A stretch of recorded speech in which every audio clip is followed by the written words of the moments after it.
generación.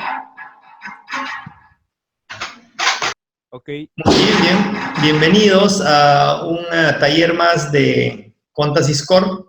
Vamos a tocar hoy día aspectos a tener en cuenta en la generación de libros electrónicos. Y para lo cual pues vamos a dar bienvenida a todos nuestros participantes, a los que han entrado primero seguramente, a los que han entrado último también, a Yesenia, a Zoila, a Alejandra, a Bacu, a Carlos, a César, a todos los que están participando de este taller, a Lady, a Fernando, a María, a Elizabeth, a todos en sí que están en el aula virtual, bienvenidos. Vamos a empezar entonces con el taller Aspectos a tener en cuenta en la generación de libros electrónicos. Vamos a usar imágenes de nuestro sistema contable financiero en versión SQL. Seguramente muchos de nuestros clientes tendrán la versión en DBF, nuestra versión tradicional de Contas Corp, pero también queremos tocar en esta oportunidad la potencialidad que tenemos en el sistema contable financiero, también en SQL. Entonces vamos a ir desarrollando aspectos relacionados a este módulo contable financiero SQL que tenemos. Bien, cualquier inquietud que vayan teniendo por el chat pueden ir escribiendo en el caso de si es que tienen alguna dificultad con el audio o la imagen, y podríamos por ahí irles dando algún alcance para que ustedes puedan estar siguiendo el taller sin ninguna dificultad. Bien, entonces, para el proceso general de generación de libros electrónicos tenemos pues varias aristas. El primero es el registro del comprobante de pago o el registro de la operación contable. Acá vamos a ir centrando bastante en el tema de la generación de los registros de compras y registro de ventas. Sin embargo, hay también pues presentaciones del libro diario, del libro mayor, los que ya son PRICOS, van presentando otros libros, y los que son PRICOS nacionales incluso van presentando otros libros, ¿no? Pero nos vamos a ir centrando más en lo habitual, en el registro de compras y en el registro de ventas inicialmente. Posterior vamos a hacer otros talleres en los cuales vamos a ir ahondando sobre la generación de libros electrónicos en otros libros que corresponden al anexo 5 y al anexo 6 del libro electrónico. Bien, entonces vamos a tener pues en cuenta que el registro de comprobante de pago va a ser el documento fuente, el inicio en el cual, desde el cual nosotros vamos a generar toda la información para el libro electrónico. Pero ese registro de comprobante luego tiene que ir asociado a un proceso de validación, porque vamos a hacer consultas y validaciones al comprobante de pago electrónico específicamente, y posiblemente nos lleve a algunas modificaciones, como ya vamos a ir viendo en el desarrollo del taller. Una vez que hemos hecho la validación correspondiente, vamos a tener la generación de los libros electrónicos, que lo vamos a poder generar con esa información que hemos ingresado. Es importante entonces tener en cuenta el registro que vamos a hacer del comprobante de pago de cada una de las transacciones, las consultas y validaciones que vayamos a hacer respecto a determinada información, para que la generación de los libros electrónicos no nos genere inconsistencias.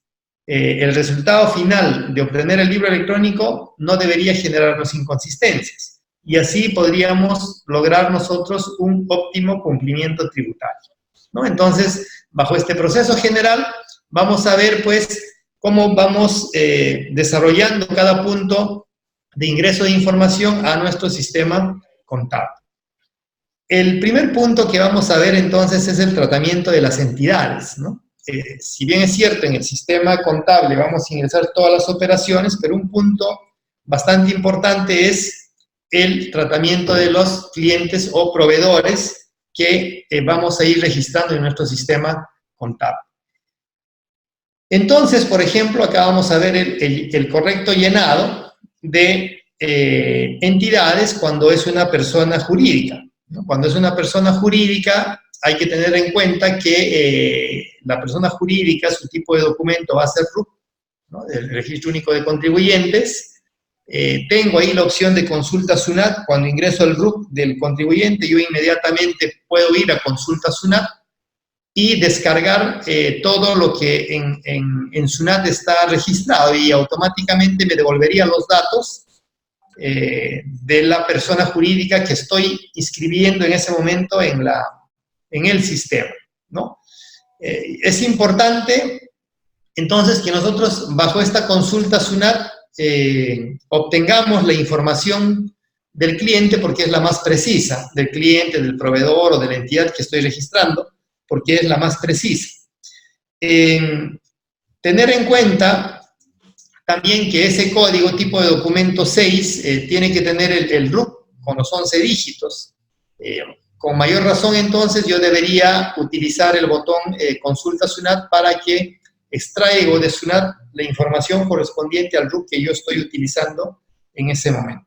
Eso me va a ayudar incluso a jalar información de SUNAT cuando la entidad que estoy inscribiendo es, por ejemplo, un agente de retención o es un buen contribuyente. Entonces, inmediatamente también esos datos se van a ir actualizando. Y el tipo de persona jurídica, entonces, se ingresa de esa manera. Ahora, vamos a ver cómo se ingresaría un dato de persona natural. Pero en el caso de persona natural, estamos hablando de persona natural con negocio, ¿no? Una persona natural con negocio, también su tipo de documento es 6, ¿no? Registro de contribuyentes, pero a diferencia de la persona jurídica, el cual tiene solo una razón social, en la persona natural debemos ingresar por separado el apellido paterno, el apellido materno, el nombre 1 y nombre 2, para poder ingresar así la información a nuestro sistema contable. Eso a la vez nos va a servir en el momento que nosotros elaboremos, por ejemplo, el DAO, la Declaración Anual de Operaciones con Terceros. Exige que en personas naturales el apellido paterno, el apellido materno, nombre 1 y nombre 2 estén separados de esa manera, ¿no? Entonces, ahí el tipo de documento es 6, que corresponde al RUC. El RUC es de 11 dígitos, y también vamos a utilizar el botón de consulta SUNAT para que podamos obtener la información directamente desde SUNAT, desde donde ya el contribuyente esté inscrito, y podemos obtener toda esa información con el botón de consulta SUNAT. También vamos a tocar el llenado de una persona natural con DNI, ¿no? Porque en este caso, cuando nosotros queremos emitir una boleta a una persona natural y queremos identificar con su DNI, entonces vamos a ingresar, en este caso, el tipo de documento como documento nacional de identidad, el código 1, ¿no? En este caso sí no vamos a hacer una consulta de SUNAT, porque en SUNAT no vamos a encontrar el DNI, porque en SUNAT encontramos el RUC, y hay personas que no tienen RUC en SUNAT, entonces tampoco por ahí vamos a poder sacar entonces esa información. Lo que sí tenemos que tener en cuenta que este documento nacional de identidad, que pertenece a persona natural, vamos a ingresar el apellido paterno, el apellido materno, el nombre 1 y el nombre 2 por separado, ¿no? Y entonces, con esa información, ya podemos luego utilizar este dato en el momento de ingresar una boleta de venta. También vamos a ver el llenado para boletas en el cual yo haga, por ejemplo, un resumen de boletas, ¿no? Boletas en las cuales yo entregue boletas y no tenga la necesidad de identificar quién es el adquiriente. Y entonces yo voy a poner un código interno en el cual le puedo poner una descripción, por ejemplo, boletas diarias, ¿no? Este tipo de documento 0 me va a permitir entonces registrar boletas que no tienen una identificación del adquiriente necesariamente. y en algunos casos me va a servir para la consolidación de las boletas por día, ¿no? Entonces, es la forma de llenar. En este caso, el tipo de documento es 0, y con eso está listo para poder ingresar la información para nuestras operaciones que van a ir directo al libro electrónico. También es respecto a cómo vamos a ingresar los comprobantes anulados, con qué dato, ¿no? Entonces, el dato que vamos a ingresar en el caso de comprobantes anulados es lo siguiente, ¿no? En tipo de documento vamos a ponerle 0, ¿no? Como tipo de documento, como otros tipos de documentos, vamos a ingresar como dato comprobante anulado, y es importante que marquemos ese check que dice utilizado para anular, ¿no? Utilizado para anular. Entonces, cuando marcamos el check utilizado para anular, significa que solamente esa entidad me va a servir para registrar comprobantes anulados, sea facturas o sea boletas, boletas de venta. Entonces, con eso yo voy a asegurar de que el estado del registro, en el registro de ventas, en este caso, porque se utiliza exclusivamente en el registro de ventas, el estado se considera el estado 2 como comprobante de pago anulado. Bien, entonces, con esos datos nosotros tenemos para el ingreso de lo que vienen a ser entidades, ¿no? Entidades. Por ahí estamos viendo algunas consultas en el chat. La consulta es la nueva versión de Contasys Corp.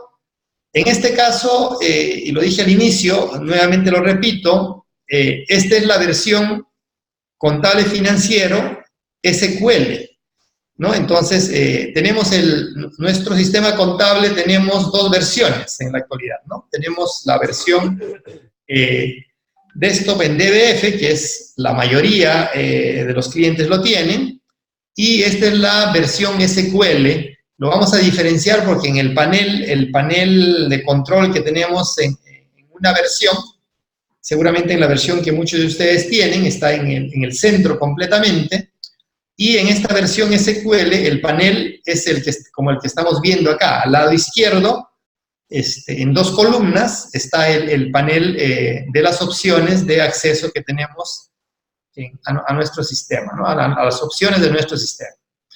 Bien, entonces, en la parte del ingreso de asientos, que acá es importante también estar identificando determinados datos, ¿no? El libro registro, sea para el registro de ventas, que es el código 14, o el registro de compras, que es el código 08, es necesario ingresarlo.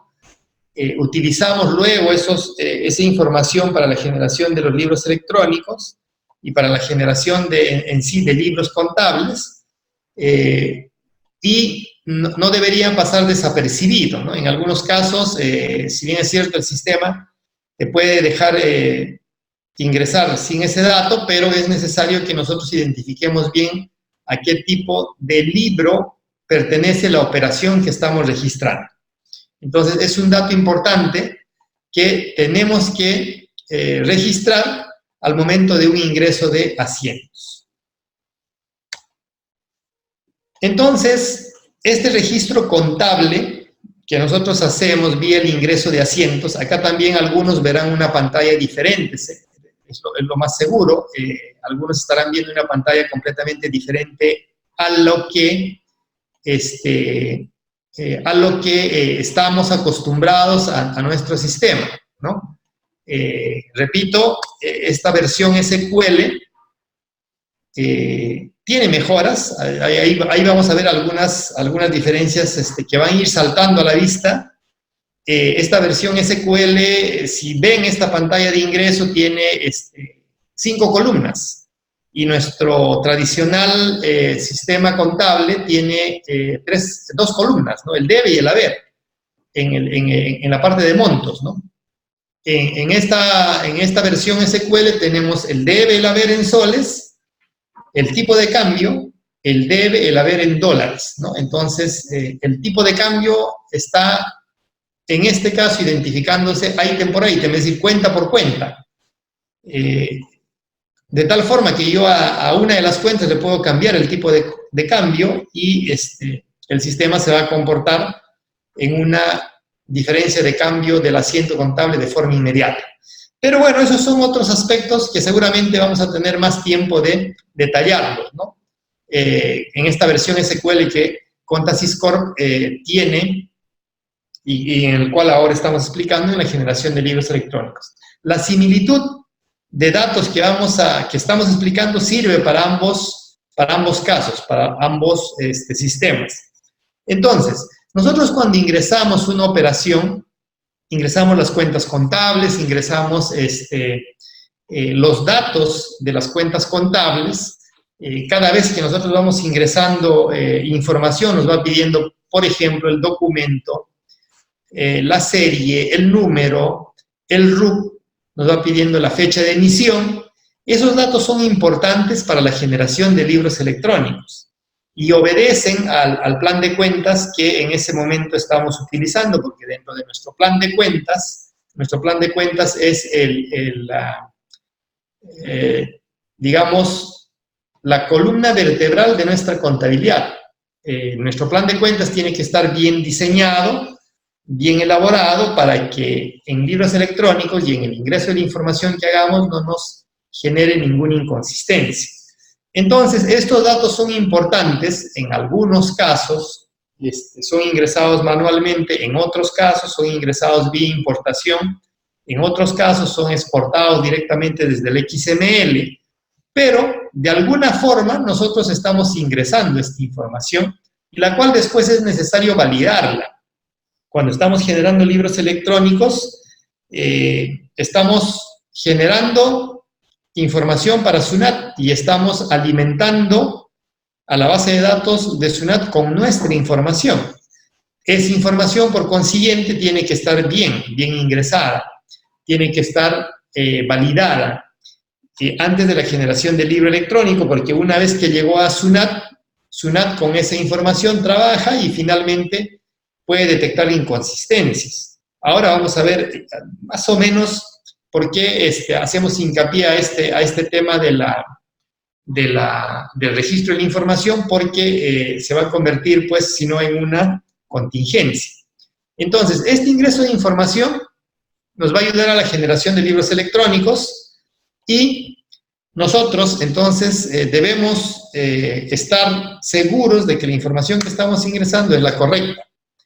En el ingreso de asientos, entonces, como hemos visto, va a ser nuestro punto de entrada de información para todos los libros electrónicos, ¿no? Y lo que tenemos que tener cuidado es de la información que estamos presentando, que estamos ingresando en ese momento en el sistema. Ahora, si nosotros estamos hablando del registro de ventas, nuestro registro de ventas nos pide información adicional, ¿no? En el registro de ventas, aparte de los datos que vamos ingresando como documento, serie, número, fecha de emisión, el RUC, que son documentos obligatorios, datos obligatorios, vamos a estar ingresando lo que corresponde a los importes de exportación, de otros tributos y cargos, de inafectos, de exonerados, de impuesto selectivo al consumo, la base imponible, el IGB y el total. Dependiendo de la información que estoy manejando, algunos de repente también manejan lo que es IVAP, el impuesto de venta al arroz pilado, entonces también en esos casos se activará, ¿no? Pero nos va pidiendo información adicional cuando nosotros estamos realizando el registro de ventas, y esa información adicional está asociada al libro electrónico. Entonces, como vamos refiriéndonos específicamente a comprobantes de pago, estos comprobantes de pago tienen que ser validados, ¿no? Hemos hablado del registro de la información que tenemos que realizar a efectos de generar el libro electrónico. ahora hablemos entonces de estas validaciones. Estas validaciones del comprobante de pago electrónico van a ir, pues, orientados a cumplimiento tributario, ¿no? Una vez que yo registre la información antes de poder realizar generar mi libro electrónico, lo que tendría que hacer entonces es una validación de los comprobantes electrónicos. Entonces, en el caso de la validación, nos vamos a centrar en el tema del registro de compras. En el registro de compras hay determinadas obligaciones que debemos contemplar para que el crédito fiscal y el costo y gasto podamos usar sin ninguna complicación. Ya que si en este registro, el registro de compras, no hemos hecho una validación y resulta que hemos registrado un comprobante no válido o no informado a SUNAT o rechazado en SUNAT o está con una condición de contribuyente no habido, entonces en esos casos vamos a perder el crédito fiscal, vamos a perder el costo-gasto. O de repente en este registro de compras no hemos considerado el tema de las detracciones, ¿no? Hemos ingresado la factura, hemos ingresado la operación, pero no hemos hecho una validación de la detracción, que de repente está errada o de repente simplemente no lo hemos ingresado. Entonces, en el sistema, en el sistema contable financiero, en la parte de proceso, ahí tenemos una opción de auditoría electrónica en el cual vamos a hacer dos procedimientos, uno al registro de compras, eso está orientado exclusivamente al registro de compras, y a las detracciones que también están orientadas al registro de compras, en el cual me permite hacer una auditoría del comprobante de pago electrónico, ya sea desde los XML, porque también podemos hacer una lectura desde el XML, o ya sea desde el mismo registro de compras, porque al registro de compras van a llegar comprobantes de pago electrónicos y comprobantes de pago físicos, y podemos hacer o solo a los electrónicos o a los físicos y a los electrónicos. Entonces ahí podemos hacer ese tipo de validaciones. Y también podemos hacer una revisión del sustento del registro de compras versus el XML, ¿no? Que es otra obligatoriedad que tenemos respecto a la conservación de los documentos, ¿no? O sea, si yo presento mi libro electrónico, mi registro de compras, y viene SUNAT y me dice, bueno, a ver, entonces ahora tráeme todos tus comprobantes, entonces yo en el periodo que me está pidiendo el sustento del registro de compras, debería tener un repositorio en el cual muestre todos los XML electrónicos, ¿no? De comprobantes electrónicos, y a la vez muestre mi archivo de comprobantes físicos, si es que así lo tengo. Entonces, es necesario hacer una validación de los XML si están completos o no están completos. Entonces, son varios procedimientos que estamos pasando en esta parte. ¿Y con qué objetivo, entonces, haremos eso? A ver, el primer procedimiento es yo entrar al registro de compras, ¿no? Y hacer una validación a los comprobantes que están registrados, ¿no? A los comprobantes que están registrados, y voy a obtener determinados resultados, ¿no? Por ejemplo, acá he tenido resultados de aceptación, de error y de no existe, ¿no? Entonces, vamos a explicar alguno de ellos, los tres específicamente, ¿no? Error es porque cuando realizo una consulta con el servidor de SUNAT está caído, ¿no? Entonces, cuando está caído no me responde. Pero yo esta validación puedo hacerla varias veces, ¿no? En un segundo intento, ese servidor caído ya puede estar activo e inmediatamente me va a ir dando respuesta. Entonces, cuando me sale error, no es que el comprobante está como no válido o nada por el estilo. Es específicamente en la comunicación que tenemos con SUNAT, ¿no? Ahora, comprenderán que la página de Ciudad siempre está caída, siempre está que tiene